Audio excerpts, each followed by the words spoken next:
আসসালামু আলাইকুম সমুদ্র ভিউয়ার্স, আশা করি সবাই ভালো আছেন। আমিও আপনাদের অনেক অনেক ভালো আছি। সমুদ্র ভিউয়ার্স, আমরা যথারীতি থাইল্যান্ডের উদ্দেশ্যে রওনা হয়েছি। অনেক দিন যাবতীয় পরিকল্পনা ছিল যে থাইল্যান্ডে যাব। তো যাই হোক, সর্বশেষ আমরা প্রিপারেশন নিয়ে চলে আসছি। থাইল্যান্ডের ভিসা পাওয়া খুব বেশি একটা কষ্ট হয় না। আপনারা যদি কেউ থাইল্যান্ড যেতে চান তাহলে খুব সহজেই ভিসা পাবেন। আর যদি কোনো এজেন্সির মাধ্যমে যেতে চান তাহলে হয়তো বা একটা ভিসাতে হয়তো বা 4-5 হাজার টাকা খরচ নিতে পারে। খুব সহজেই পাওয়া যায়। কিছু রিকোয়ারমেন্ট লাগে, সেগুলো এজেন্সির সাথে একটু যোগাযোগ করলেই হয়ে যাবে। যদি আপনি ব্যবসায়ী হয়ে থাকেন তাহলে ট্রেড লাইসেন্স, যদি আপনি চাকরিজীবী হয়ে থাকেন তাকে এনওসি, ব্যাংক স্টেটমেন্ট, একটা পাসপোর্ট, ভ্যালিড পাসপোর্ট, মোটামুটি এইটুকুই রিকোয়ারমেন্ট লাগে। তার বেশি তেমন কিছু লাগে না। আপনি ইচ্ছা করলে নিজেও থাইল্যান্ডের ভিসা করতে পারেন। অনলাইনে গিয়ে থাইল্যান্ডের ভিসার জন্য অ্যাপ্লাই করতে পারেন। সেই জন্য অনেক ভিডিও আছে, আপনারা একটু দেখে নিতে পারেন।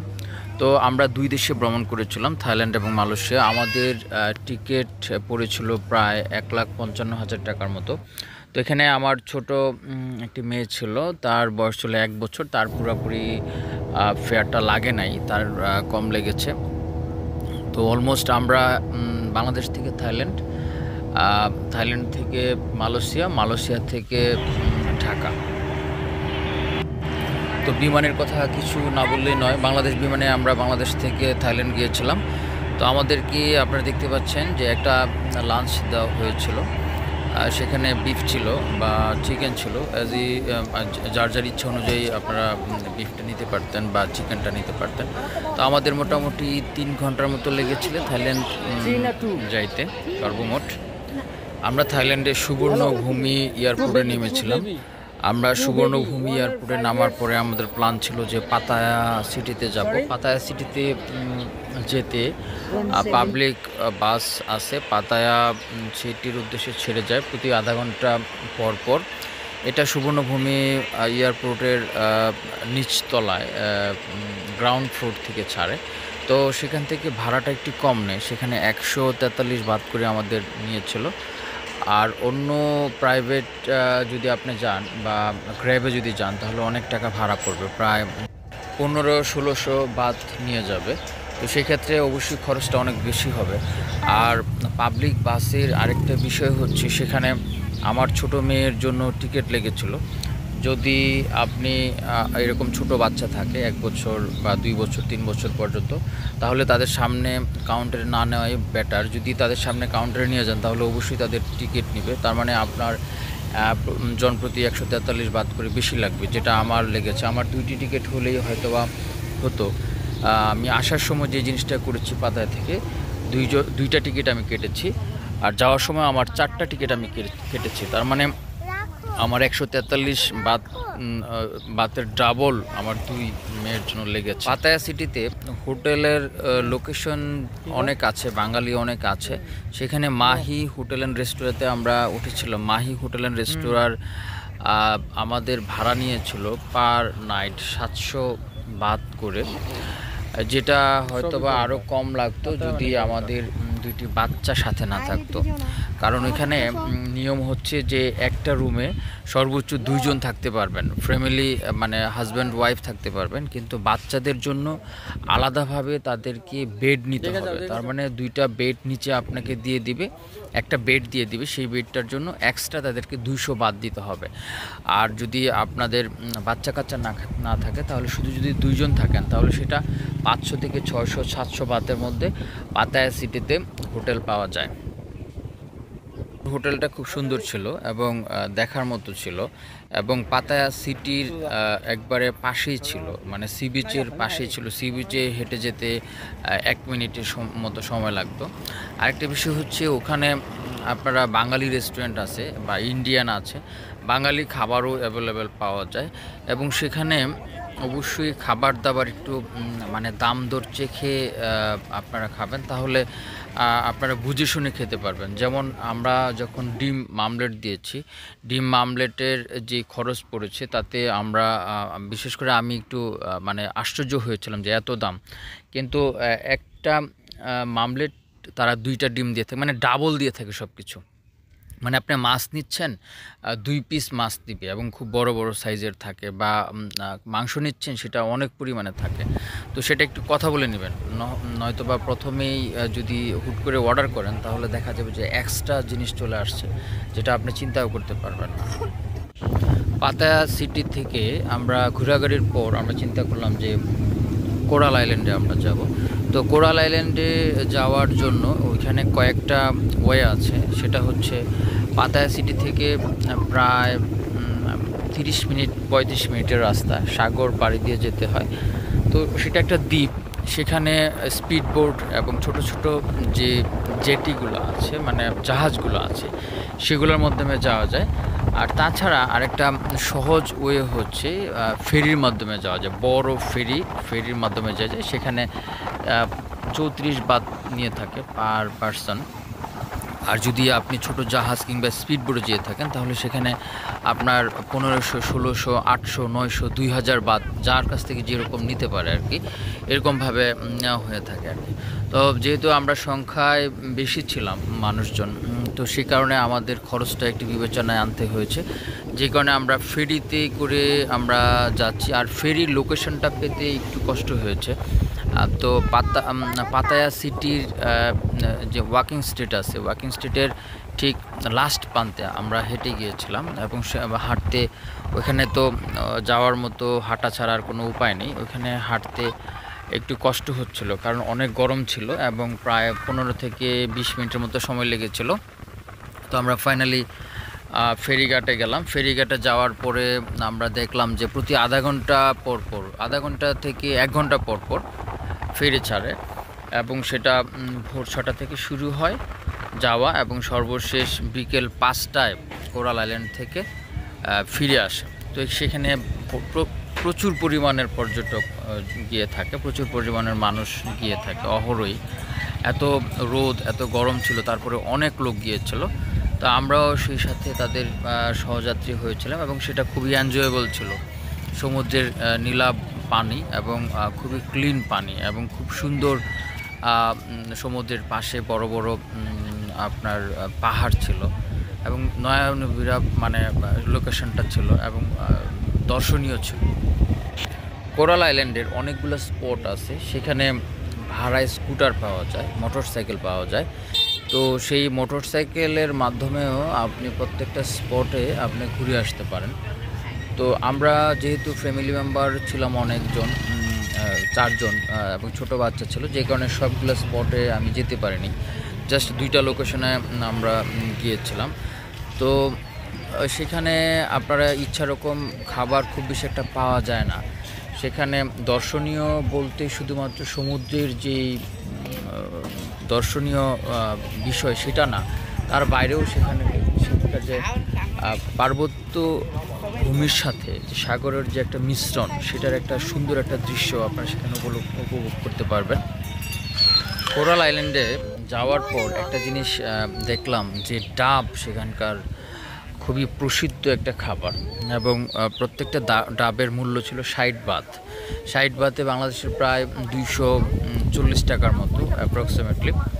তো একটা ডাব মানে এত টেস্ট হতে পারে, এত মিষ্টি হতে পারে, সেটা যদি আপনি না খান তাহলে সেটা বুঝতে পারবেন না।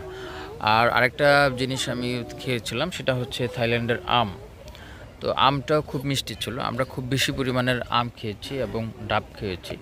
সেই সাথে কিছু খাবার নিয়েছিলাম, সেই খাবারগুলোর নামও আমি জানি না। তো সাধারণত সি ফিশগুলো বেশি ছিল, চিংড়ি ছিল, তারপরে আরও মানে সমুদ্রের যে মাছ আছে সেই মাছ সমৃদ্ধ খাবার।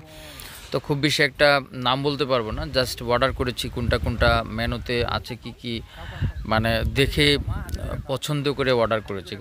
কোনো স্বাদ পূর্বে নেই নাই বা নামও জানতাম না, কিন্তু মোটামুটি বেশ ভালোই লেগেছে, প্রত্যেকটা খাবারই খুব ভালো লেগেছে। তবে নাম আমি বলতে পারবো না, এখনও পর্যন্ত নামের ব্যাপারে আমি ক্লিয়ার কোনো ধারণা আপনাদেরকে দিতে পারছি না। তবে খাবারগুলো খুব টেস্টি ছিল, আমার মেয়েরা খুব ভালোভাবেই সেটা পছন্দ করেছিল, এবং আমিও খেয়েছি, খুব ভালো লেগেছে। প্রাইস খুব বেশি ছিল না, মোটামুটিভাবে রিজনেবল একটা প্রাইজে ছিল।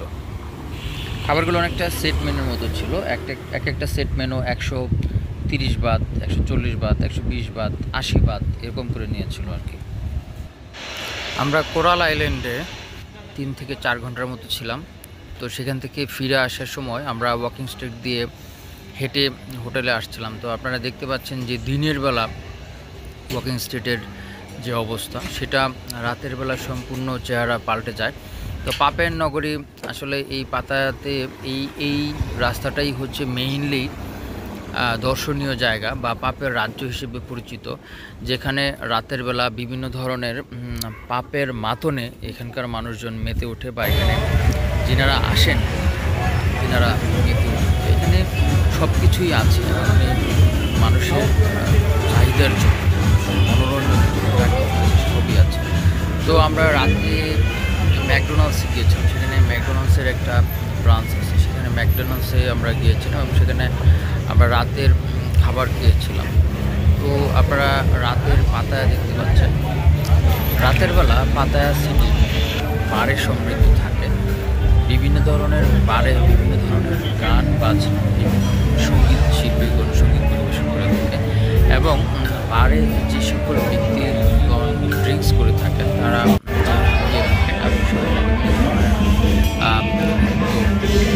বা বিভিন্ন ধরনের ইভেন্টে তারা অংশগ্রহণ করে থাকেন। যেমন একটা ইভেন্ট আপনারা এখানে দেখতে পাচ্ছেন, এটা রাস্তা থেকেই এটাতে জয়েন করা যায়। এখানে আপনাদের 4টা বল দেওয়া হয়ে থাকে এবং 4টা বলের মূল্য হচ্ছে 100 বাত। তো এই দুটি মেয়ে আপনারা দেখতে পাচ্ছেন যে ইয়েলো রঙের একটি গোলাপি রঙের একটি প্রতীকে যখন নাকি এই বরফ দিয়ে টাচ করা হয় তখন এই মেয়েগুলো পানিতে পড়ে যায়।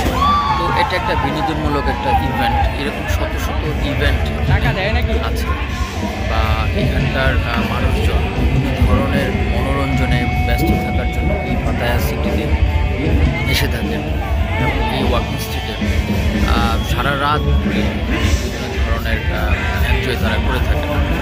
এই পাতায়া সিটির এই ওয়াকিং স্ট্রিটটাই প্রসিদ্ধ জায়গা বিনোদনের জন্য, বিভিন্ন ধরনের বিনোদন। এখানে মেসেজ পাওয়া থেকে শুরু করে মেসেজের জন্য মানে অনেকগুলো প্রতিষ্ঠান আছে এবং তারা ব্যাপক হারে তাদের এই কার্যক্রম করে থাকে। আপনারা দেখতে পাচ্ছেন ওনারা মজা করে এই এবং আমিও মানে অনেকটা হিসাবে এই জিনিসটা এনজয় করেছি এবং তাদের সাথে আমি এই বিষয়টা ভিডিও করেছি।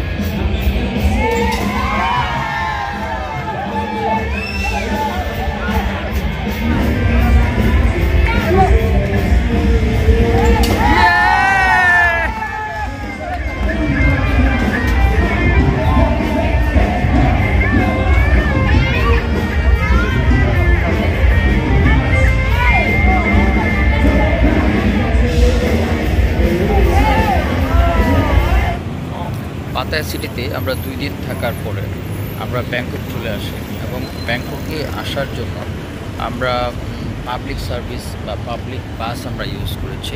তো পাবলিক বাসে আমরা প্রথম যখন গিয়েছিলাম তো ঠিক একই পাবলিক বাস দিয়ে আমরা চলে আসছি ব্যাংকক সিটিতে। তো ব্যাংকক সিটিতে আসতেও আমাদের 133 বাত করে নিয়েছিল। তো আমাদের সময় লেগেছিল অলমোস্ট 2 ঘন্টার মতো সময় লেগেছিল পাতায়া থেকে ব্যাংকক আসতে। তো ব্যাংকক এসে আমরা এসেছিলাম স্টেডিয়াম স্টেশন, আমরা ট্রেনে করে স্টেডিয়াম স্টেশন চলে আসছি এবং সেখানে খুবই এক্সপেন্সিভ জায়গা। তো আমরা সেখানে একটা রুম নিয়েছিলাম, আমাদের 1180 বাত করে নিয়েছিল। আমরা ব্যাংকক সিটিতে আসার পর আমরা ব্যাংককের যে মেইন পয়েন্টটা সেখানে আমরা অবস্থান করছি এবং এখানে বিভিন্ন ধরনের পর্যটকরা আসেন এবং তারা ছবি ওঠান বা বিভিন্ন ধরনের বিনোদনমূলক অ্যাক্টিভিটিতে অংশগ্রহণ করে থাকেন। এটা অনেকটা পার্কের মতো, অনেকটা উপরে ওভার ব্রিজের মতো করা আছে। এখানে বিভিন্ন ধরনের মানুষজন এসে বিকেলে আড্ডা দেয় বা বিভিন্ন ধরনের সঙ্গ তারা উপভোগ করেন। তো এখানে চারদিকে অসংখ্য মার্কেট রয়েছে, সেই মার্কেটগুলোতে আমরা গিয়েছিলাম এবং সেখানকার যে জিনিসপত্রগুলো আছে সেগুলো আমরা একটু দেখলাম এবং কিছু কেনাকাটা আমরা করে নিয়েছিলাম। সাধ্যের মধ্যে যতটুকু সম্ভব আমরা কেনাকাটা করেছিলাম। তো এই মার্কেটগুলোতে আপনারা অবশ্যই দাম দর করে নিতে হবে। দাম দর না করলে অবশ্য খুব বেশি একটা মানে জিতে আসা যায় না আর কি। বিভিন্ন ধরনের এখানে থাইল্যান্ডের প্রোডাক্ট আছে, তবে ম্যাক্সিমামই ফিক্সড প্রাইস ছিল, তো যে কারণে খুব বেশি একটা দাম দর করার অপশন ছিল না। তবে আমাদের দাম দর করার জন্য আরও অন্য কয়েকটা জায়গা আছে, সেগুলোতে যাওয়ার মতো সময় সুযোগ আমি পাইনি, যে কারণে আমি আসলে অত দূর পর্যন্ত যেতে পারিনি। একটি প্রসিদ্ধ জায়গা হচ্ছে স্কাই টাওয়ার। তো আমার খুব ইচ্ছে ছিল যে স্কাই টাওয়ারে চলব। সেটা ৮০ তলার উচ্চতায় একটা বিল্ডিং, সেই বিল্ডিংয়ের একবারে সর্বোচ্চ চূড়ায় বিভিন্ন ধরনের বিনোদনমূলকের ব্যবস্থা, যেমন আপনার স্কাই ওয়াকিং বা ওইখানে খাবার দাবারের ব্যবস্থা আছে। তো সেটা আমার খুব বেশি ইচ্ছে ছিল, কিন্তু আসলে আমার ওয়াইফ কিংবা আমার বাচ্চারা তাদেরকে রেখে সেটাকে ভিজিট করা কিংবা তাদেরকে ওখানে নিয়ে যাওয়ার মতো মানে সাহস আমি পাইনি, যে কারণে আমি স্কাই টাওয়ারটা ভিজিট করতে পারিনি। তবে খুব ইচ্ছে ছিল, যদি আপনারা কেউ গিয়ে থাকেন তাহলে অবশ্যই স্কাই টাওয়ারটা ভিজিট করে আসবেন। স্কাই টাওয়ারে উঠতে আমি একটি ইনফরমেশন দিয়ে রাখি, 800 থেকে 1100 বাতের মতো জনপ্রতি নিয়ে থাকে। সেটা লিফটে করে আপনাকে 87 তলার উপরে নিয়ে যাওয়া হবে এবং সেখানে আপনি গ্লাসের উপরে হাঁটবেন এবং নিচে সব দেখতে পারবেন। তো সেটা আপনারা, এবং সেখানে খাবার দাবার ব্যবস্থা আছে, আপনারা সেখানে খাবার দাবার খেতে পারবেন এবং আপনাদের ছবি, ওইখানকার যে ছবি সেটা তারা আপনার অবর্তমানে আপনি জানবেনও না, তারা সেটা আপনার ছবি নিয়ে নেবে এবং খুব সুন্দর লোকেশন আসে বা সুন্দর ছবি আসে, সেটা অবশ্যই আপনারা উপভোগ করে আসবেন। ব্যাংকক সিটিতে আমি তেমন কোনো খাবারের দোকান পাইনি বাঙালি, তো আমরা সাধারণত আপনার প্যাকেট যে লাঞ্চগুলো ছিল সেগুলোই খেয়েছি, থাইল্যান্ডের খাবার। তো আর বিশেষ করে রুটি বা এই ধরনের খাবার খেয়েছি। ভাতের সাথে ওরা যে ধরনের তরকারি দিয়েছিল প্যাকেট লাঞ্চের সাথে, ডিপার্টমেন্টাল স্টোর থেকে আমরা নিয়েছিলাম, সেগুলো দিয়েই কাটিয়েছি। সর্বশেষ আমরা ডংমই এয়ারপোর্ট থেকে ব্যাক করেছি